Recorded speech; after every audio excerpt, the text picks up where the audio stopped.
Como a minha esposa já disse, falou, nós vamos, na verdade, aprender Atos do Apóstolo demais, porque é na terça-feira, é na quinta-feira, e hoje também o Senhor falou durante essa semana este coração, e esse texto não pôde sair da minha mente, do meu coração, da minha alma.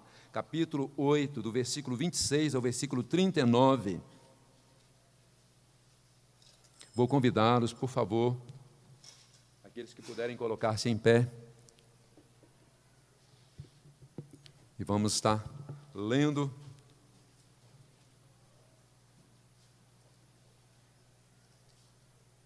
Vou convidar os homens que leiam comigo os versículos pares e as mulheres lerão os versículos ímpares. Fecharemos no versículo 39, iniciando no 26. Os homens, por favor, comigo.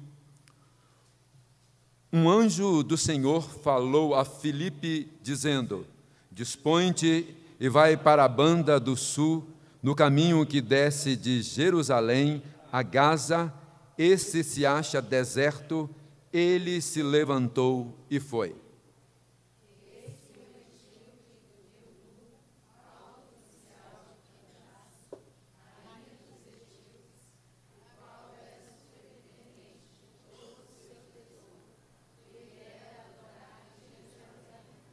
Estava de volta e, assentado no seu carro, vinha lendo o profeta Isaías.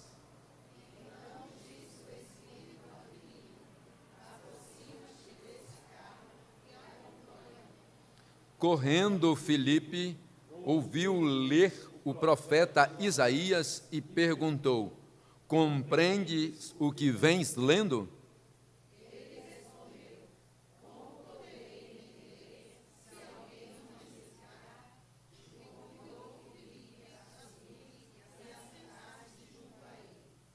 Ora, a passagem da Escritura que estava lendo era esta: foi levado como ovelha ao matadouro e como cordeiro mudo perante o seu tosquiador, assim ele não abriu a boca.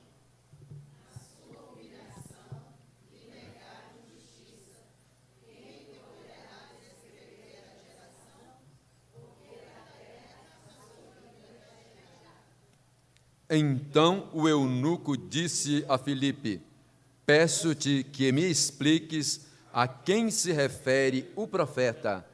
Fala de si mesmo ou de algum outro?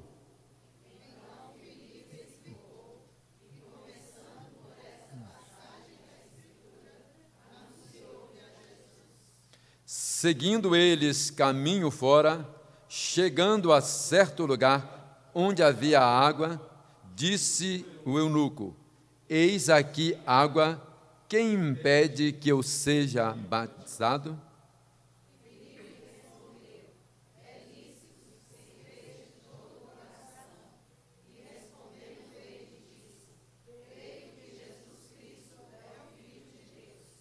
Então mandou parar o carro, ambos desceram à água e Filipe batizou o eunuco.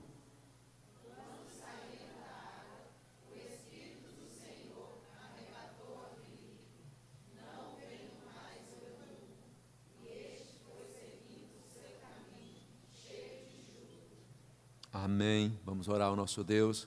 Vamos estar convidando a nossa irmã Esther que nos dirige a Deus.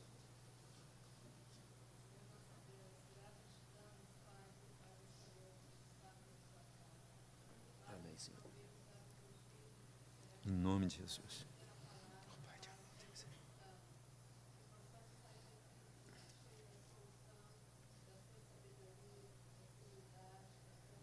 Amém, Pai. Sim, meu Deus. Amém, Senhor Deus. Podemos assentar, irmãos.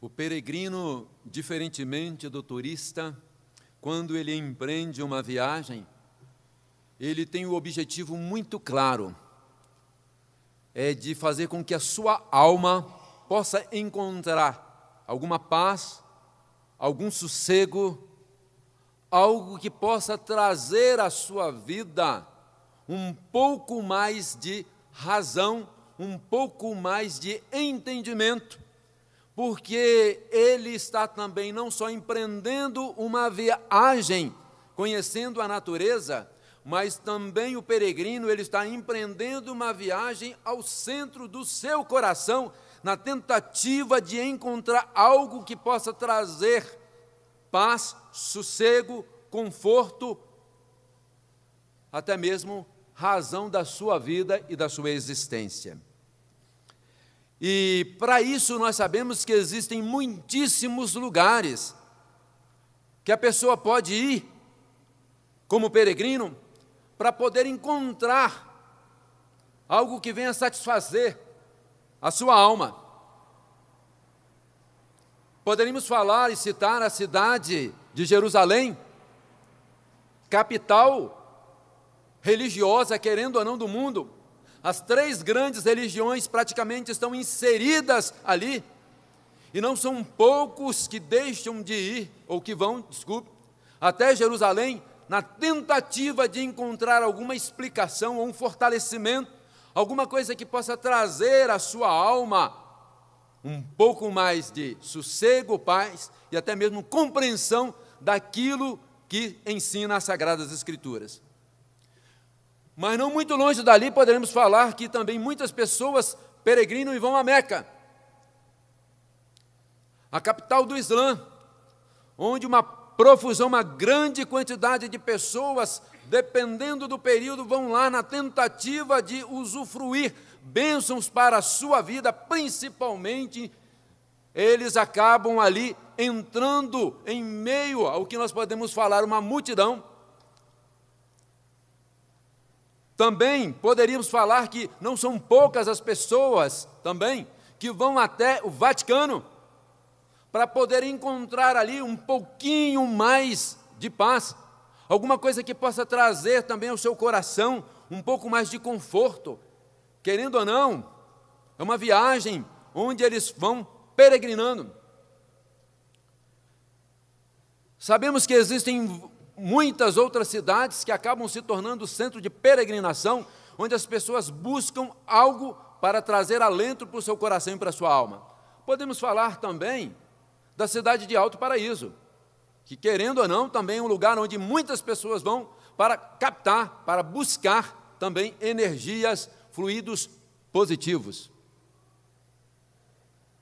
O fato é que o texto que nós lemos conta a história também de um peregrino, de um homem, e o texto nos fala claramente, começando aí no versículo 27, eis que um etíope, eunuco, alto oficial de Candace, rainha dos etíopes, o qual era superintendente de todo o tesouro que viera adorar em Jerusalém.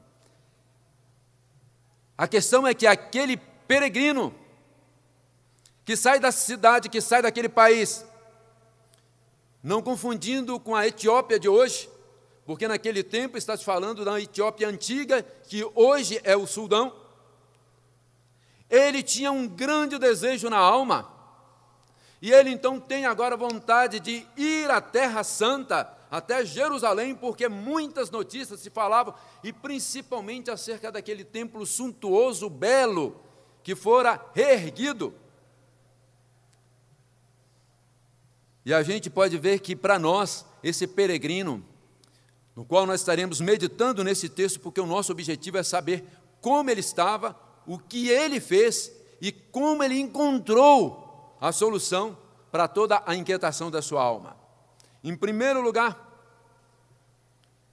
vejamos, o peregrino sai da Etiópia com um coração profundamente inquieto. Ele precisava sentir realização na sua vida. Ele precisava encontrar a razão da sua existência.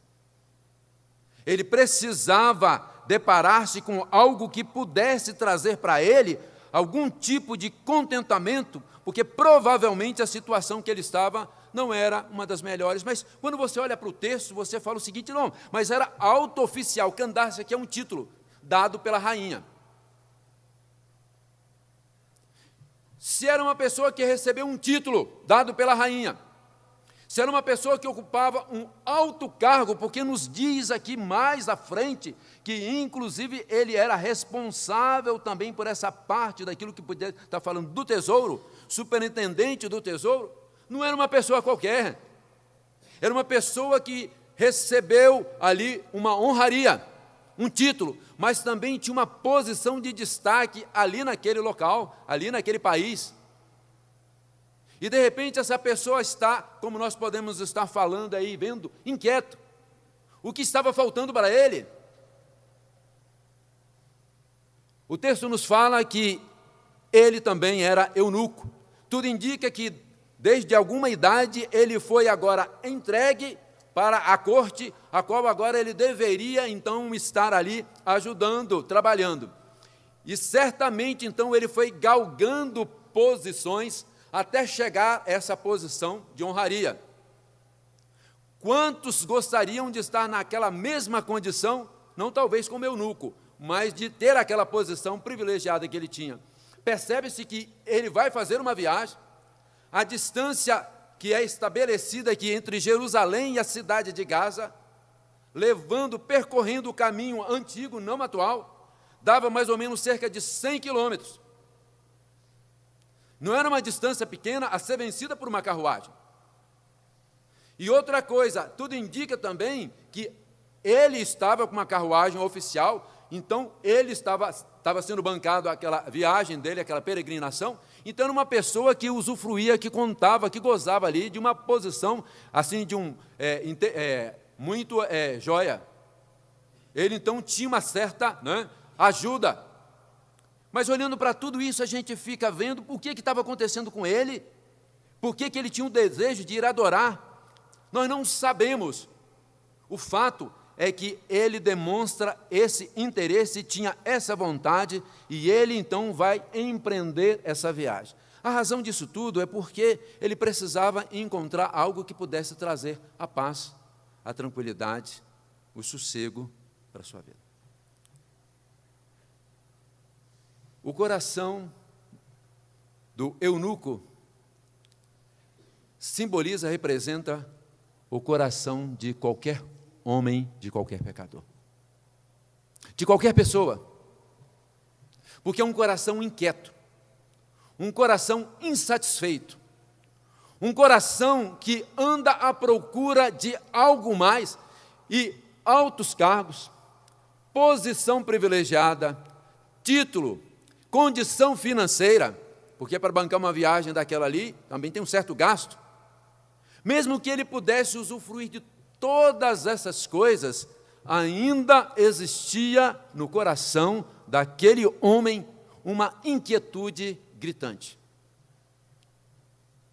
E ele precisava então encontrar algo que pudesse satisfazer. E é interessante que a palavra de Deus, né? E hoje até nós podemos falar que temos uma comitiva aí dos Gideões, né? E nem estávamos pensando na presença deles aqui, sabíamos que viria, mas quando a gente estava trabalhando, mas a palavra de Deus tem um papel fundamental mesmo. Ela precisa ser semeada, ela precisa ser levada. Não importa, né, o que a igreja tenha que fazer, precisa estar se dedicando ao máximo para que a palavra de Deus seja semeada. E nós podemos semeá-la de várias formas. Talvez a palavra não tenha chegado até o eunuco, lá na Etiópia, mas talvez alguma coisa tenha chegado até ele para que pudesse ter interesse agora de ir até Jerusalém. Quantas pessoas desejam no coração de ir até mesmo uma igreja para conhecer um pouquinho mais de Jesus? Eu não esqueço de uma irmã lá na igreja de Guarapari, que ela começou a participar dos cultos do meio de semana, e depois foi nos trabalhos de domingo também, depois, como diz, foi ficando, né? E depois, quando nós começamos a conversar, e ela mostrou o interesse de fazer a pública profissão de fé e o batismo, ela estava conversando com a gente, sempre quando ela passava perto de uma igreja evangélica, ela falava que tinha interesse e vontade de entrar, mas ficava receosa, uma pessoa extremamente simples, analfabeta, mas sempre tinha, até que tomou coragem um dia e foi. E desde aquele momento ela gostou tanto, e ela gostou tanto, que ela aprendeu a ler na Bíblia, lá na igreja, nos trabalhos que ela ia. Ela levava a Bíblia que ela ganhou, e no texto ela pedia para alguém abrir, e para mostrar para ela onde estava, e ela então ia lendo lá, e ela ia conferindo aqui, palavra por palavra. E vocês acreditam que aprendeu a ler? Lógico que demora um pouquinho, né? Mas nós não sabíamos desse detalhe, nós fomos saber depois disso, quando ela já estava um bom tempo reunindo conosco na igreja, assim, né? E que ela já estava, então, agora mostrando o interesse. E, logicamente, que depois ela foi fazer um curso para aperfeiçoar, para melhorar um pouquinho, mas teve condição depois de poder, inclusive, ler na própria Bíblia. O que chama a atenção é que esse etíope, ele agora tem desejo de ir até Jerusalém, porque provavelmente alguém tinha falado acerca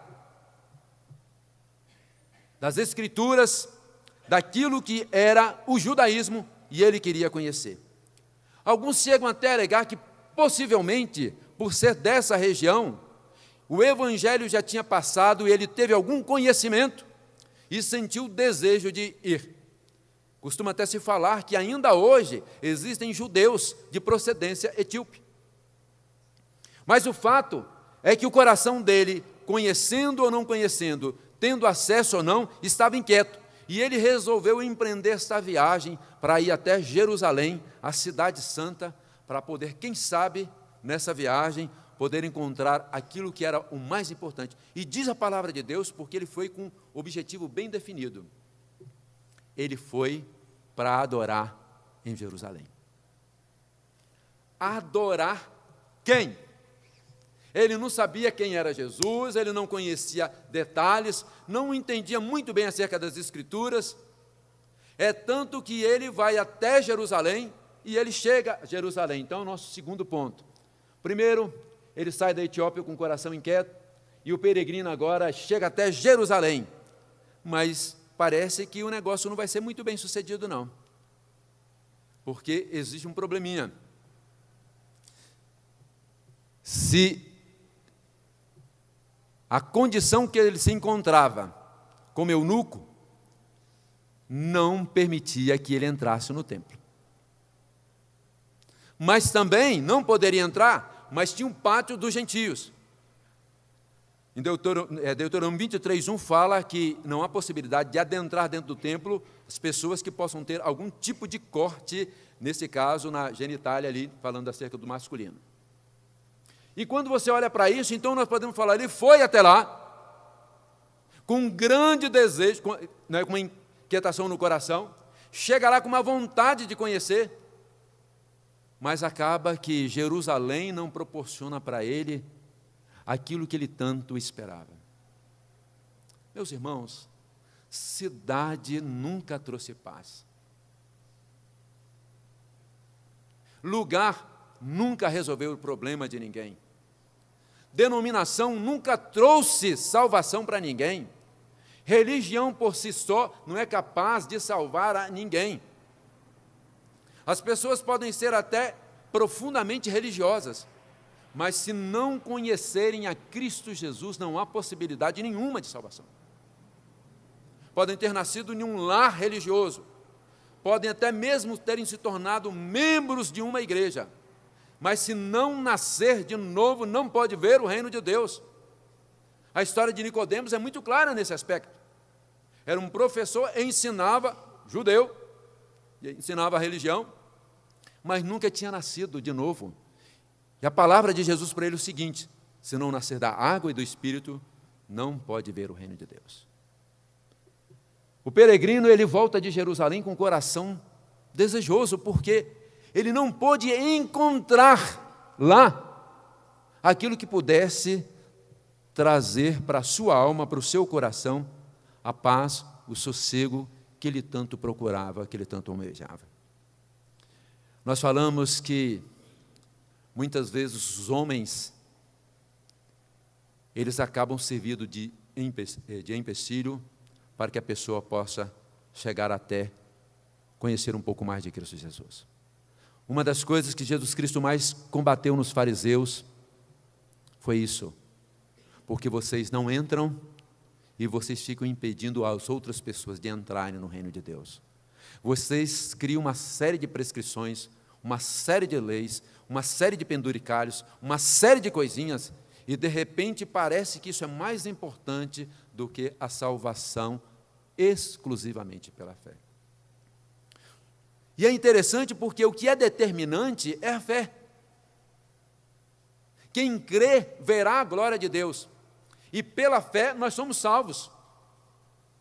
O que os homens tentam colocar ou estabelecer são, na verdade, condições humanas, e que, por sinal, não podem de forma nenhuma satisfazer o coração de qualquer pecador, de qualquer pessoa. Não estou falando aqui que a igreja não deve ter aquilo que nós podemos estar falando, a sua confissão, o seu credo, a confissão de fé, a sua doutrina. Mas o que eu estou falando é quando, de repente, os homens estabelecem que para a salvação é necessário que faça isso, ou que faça aquilo, ou que deixe disso, ou que deixe daquilo.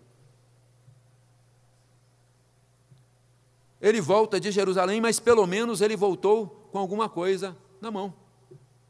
Ele adquiriu uma parte do rolo de Isaías, mais uma vez provando que não era um João ninguém, porque para você poder comprar uma parte das Escrituras, era necessário que você tivesse bastante dinheiro. Por quê? Porque era feito através pelo copista ali, né, nesse caso ali, e impérios de carneiro, e para que pudesse ter, né, uma parte daquilo ali, era muito caro. E ele, por providência divina, tem em mãos uma parte do profeta Isaías, que é chamado profeta messiânico, deixando bem claro que Deus está direcionando todas as coisas, porque desde o início, quando Deus encaminha um anjo para falar para Filipe, dispõe-te, vai para a banda do sul, a caminho que desce de Jerusalém para Gaza, ali encontra-se deserto, e ele levantou e foi. É interessante que nós acreditamos que todas as coisas cooperam para o bem daqueles que amam a Deus. Nós acreditamos que Deus, na verdade, Ele canaliza, Ele direciona tudo para que a vontade dEle seja feita.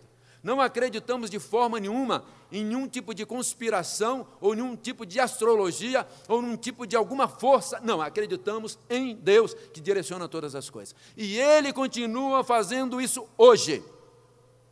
E não são poucas as provas que nós podemos levantar de como Deus dirige os nossos passos de uma forma maravilhosa, fazendo com que a vontade dEle venha, aconteça de uma forma que nós muitas vezes não podemos entender.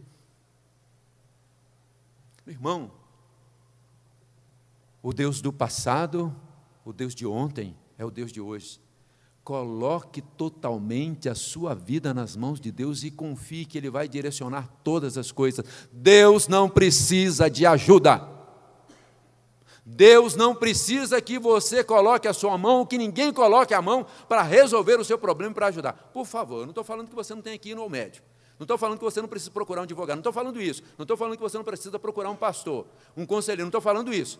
Só estou falando que tem pessoas que confiam mais em médicos, mais em advogados, mais em pastores, mais em curandeiros, mais do que tudo. Não. Diz o salmista, entrega o teu caminho ao Senhor, confia nele e o mais Ele fará. É Ele que conduz. Nada acontece por acaso. E tudo da nossa vida, nem um cabelo cai. E ainda, né, fazer uma paráfrase aqui, e nem um cabelo fica branco.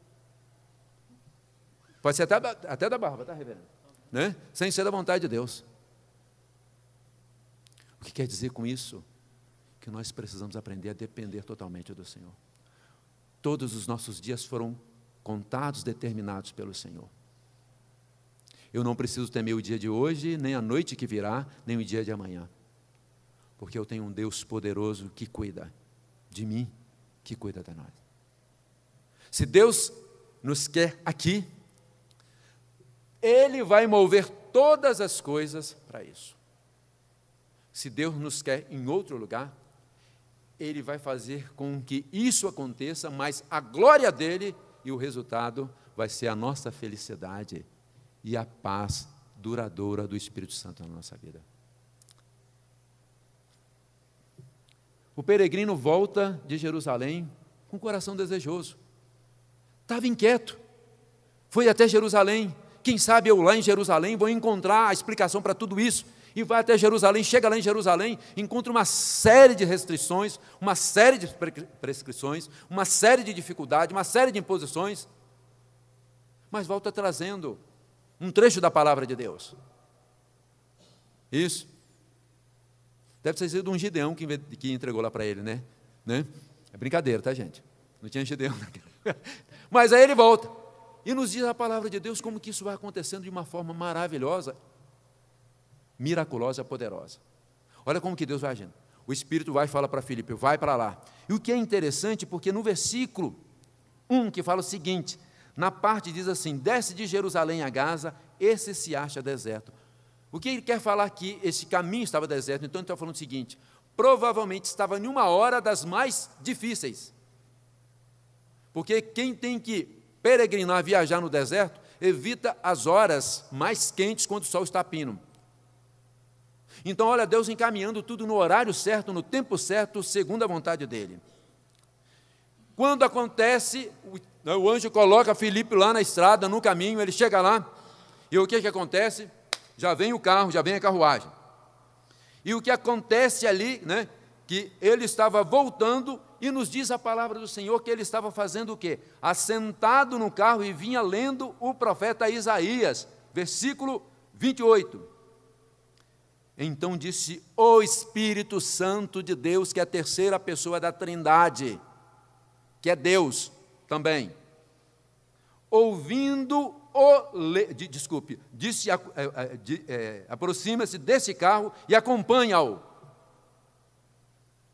Agora, me desculpe, meu irmão, uma carruagem não fica andando a passos lentos. É tanto que o texto fala que Filipe continuou correndo do lado da carruagem. E o homem estava lendo tão alto, porque fala assim, ouviu ler o profeta Isaías e perguntou, ei, está compreendendo aí o que você está vendo? E ele pode ter olhado e falou, rapaz, esse cara no deserto, nessa hora, correndo do lado da carruagem, que coisa estranha. Não compreendo não, ninguém me explica, o que está dizendo aqui? Nós sabemos que o Espírito Santo é o mestre por excelência, mas nós sabemos também que o Espírito Santo de Deus usa homens, mulheres, pessoas, jovens, adolescentes, crianças, idosos, para que possam proclamar as boas novas da salvação, para que possam falar, para que possam explicar. É tanto que o apóstolo Paulo, escrevendo a Romanos, não é isso? Ele vai estar dizendo lá no capítulo de número 10, no versículo de número 14, como, porém, invocarão aquele em quem não creram? Aí continua, e como crerão naquele de que nada ouviram? Continua, e como ouvirão se não há quem pregue? Vai, Felipe, vai para o deserto, a hora está quente, mas não tem problema não, vai lá, corre atrás da carruagem, Felipe, Agora, meu irmão, com Deus conosco, a gente corre mais que carruagem. Porque, na verdade, o Deus que chama é o Deus que capacita. Deus não nos chama para nos deixar na metade da viagem, nem na metade da missão. E o que ele está dizendo aqui é muito claro quando ele fala o seguinte, agora vai lá. E aí, então, o homem fala o seguinte, subiu. E quando Filipe tem oportunidade de ver, aí a gente chama a atenção, Aí, correndo, aí no versículo 31, ele respondeu, como poderei entender se alguém não me explicar? E o 32, ora, a passagem da Escritura que ele estava lendo foi a seguinte, foi levado como ovelha ao matadouro e como um cordeiro mudo perante o seu tosqueador, assim ele não abriu a boca. Na sua humilhação lhe negaram a justiça, quem lhe poderá descrever a geração? Porque da terra a sua vida é tirada. Então o eunuco disse a Filipe, peço-te que me explique. E aí nós vamos ver então, terceiro, o peregrino vai encontrar ali naquele lugar escaldante, não fala a cidade, mas no deserto. Meu Deus, será que na Etiópia o Senhor não poderia se revelar de forma providencial? Será que o Senhor não poderia estar usando lá no templo em Jerusalém alguém para poder falar? Deus tinha um propósito nisso tudo. E aquela viagem é interessante porque agora aquele homem vai perceber como que Deus conduz todas as coisas no tempo certo, no momento certo, na hora certa. E aí então ele fala o seguinte: quem que ele está falando? Gente, o texto da palavra de Deus foi algo que Deus colocou, preparou, para que de mão beijada Filipe pudesse pregar o Evangelho. E ele então diz o quê? Filipe explicou, começando pela passagem da Escritura, e anunciou-lhe a Jesus. Filipe não anunciou aqui o templo, Filipe não anunciou, aquilo que ele poderia pensar que era conveniente. Na verdade, a igreja de Jesus Cristo não tem nenhuma outra tarefa ou missão a não ser pregar Jesus. E é extremamente triste quando nós encontramos algumas denominações que falam mais da denominação do que de Jesus. Nós não estamos aqui para falar da denominação, nós estamos aqui para falar de Jesus. É lógico que servimos a Jesus em nenhuma denominação, mas muito mais importante é que Jesus se torne conhecido. Se tem que aparecer algum destaque, o destaque tem que ser para Jesus. Seguindo ele caminho fora, chegando em um certo lugar onde havia água, disse o eunuco: eis aqui água, que impede que eu seja batizado. Olha, tudo indica que a viagem continuou por um bom período, porque ele começou a descrever falando de Jesus, e depois chegou a tratar até nesse ponto daquilo que seria do batismo. E o que é interessante é que o próprio eunuco é que fala isso. Aí Filipe, poxa, mas espera aí, vamos devagar, não vamos colocar, o carro, os animais na frente da carruagem, não. Carruagem, carro na frente, deu para entender, Foi mais ou menos, Aí quando diz o seguinte, quando ele então fala o seguinte: o que me impede de ser batizado? A fome era tão grande, o desejo era tão grande, a vontade agora de estar fazendo parte da família de Deus era tão grande, que ele falou o seguinte: não dá para aguentar, me batiza logo. Na igreja primitiva, o batismo acontecia logo no momento que a pessoa confessava Jesus. Mas você vê aqui que ele já pede, então aí Filipe vai resguardar, vai falar: mas peraí, se você crê em Jesus, você pode ser batizado. E é isso. A gente fala quando alguém chega diante do conselho da igreja, só existe uma pergunta que reprova. Então, se você não foi ainda, vou dando uma dica, uma cola santa. Você acredita que Jesus Cristo é seu único Salvador? Que eu estou falando porque talvez se a pessoa não tiver um conhecimento muito detalhado acerca da doutrina da Bíblia, pode ser trabalhado ainda, mas se ele falar o seguinte: não existe possibilidade nenhuma de ser cristão. Ou conhece a Jesus, aceita Jesus e serve a Jesus, pode ser a melhor pessoa, pode ser a pessoa mais legal, pode ser um grande amigo do Evangelho, mas é fundamental que creia em Jesus Cristo como seu único e suficiente Salvador. E ele então pergunta: você crê que Jesus Cristo é o Filho de Deus? E ele então responde, não é isso? Então mandou parar o carro, ambos desceram a água, Filipe batizou o eunuco, e o versículo 39 fala: quando saíram da água, o Espírito do Senhor arrebatou Filipe, não vendo mais o eunuco. Vamos ler juntos o finalzinho do versículo 39. E este foi seguindo o seu caminho, cheio de júbilo. Encontrou. O que o eunuco tanto procurava, ele encontrou. O que, na verdade, faltava para a alma dele, apareceu. Todos os anos, todas as buscas, tudo o que ele tinha feito agora, ele encontrou a explicação para a grande pergunta, indagação da sua alma. O que falta para o homem ser feliz? O que falta para que o pecador possa, na verdade, descobrir a paz e a vida? Jesus. Unicamente, exclusivamente Jesus. Ele estava na Etiópia, inquieto, queria conhecer um pouquinho mais, foi até Jerusalém, não encontrou a resposta para a sua grande pergunta, e no deserto, entre Jerusalém e Gaza, ele vai ter um encontro pessoal com Jesus Cristo. E isso vai mudar a vida daquele eunuco. O interessante é que o Evangelho vai proporcionar ao eunuco aquilo que o judaísmo travou. Não podia entrar no templo, não podia ter um grande conhecimento acerca. Voltou decepcionado, trazendo um pedaço na sua mão ali, do rolo de Isaías. E o que nós falamos é que a tradição mata, detona, acaba. Mas Cristo salva, transforma e muda. Estava ficando claro que o judaísmo estava obsoleto. Não podia mais segurar aquilo que era o grande objetivo de Deus. Pena, porque quando Deus chamou a Abraão, Ele chamou com um propósito muito bem definido.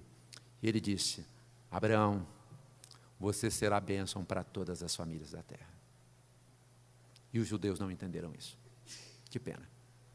Mas acreditamos em Cristo Jesus, que ainda muitos ouvirão e também terão a oportunidade de render-se ao pé de Cristo Jesus. Porque não há salvação fora de Jesus. Religião nunca salvou ninguém e nunca vai salvar.